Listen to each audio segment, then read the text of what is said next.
Music by Amit Tiwari.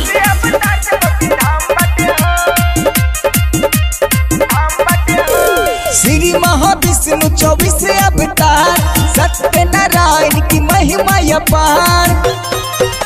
Shri Mahavishnu 24 अवतार, सत्यनारायण की महिमा अपार। जिला समस्तीपुर महान बाटे हो, महाविष्णु के धाम बाटे हो। जिला समस्तीपुर महान बाटे हो, बनल धाम बाटे हो। 24 अवतार चकोटी धाम बाटे हो, 24 अवतार चकोटी धाम बाटे हो, 24 अवतार चकोटी धाम बाटे हो।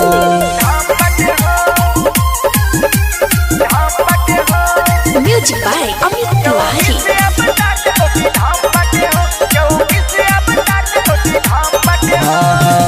18 जून से आरंभ बाटे,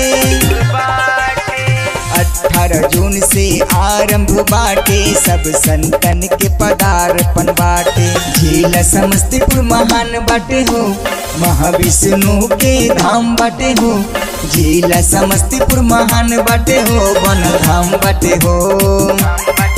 24 अवतार चकोटी धाम बाटे हो, 24 अवतार चकोटी धाम बाटे हो, 24 अवतार चकोटी धाम बाटे हो।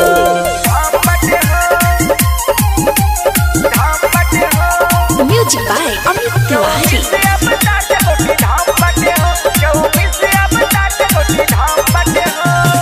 महाविष्णु एक नाम आधारा,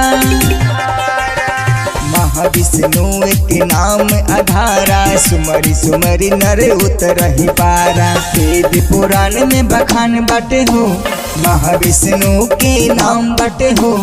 वेद पुराण में बखान बाटे हो, बन धाम बाटे हो। 24 अवतार चकोटी धाम बाटे हो, 24 अवतार चकोटी धाम बाटे हो, 24 अवतार चकोटी धाम बाटे हो।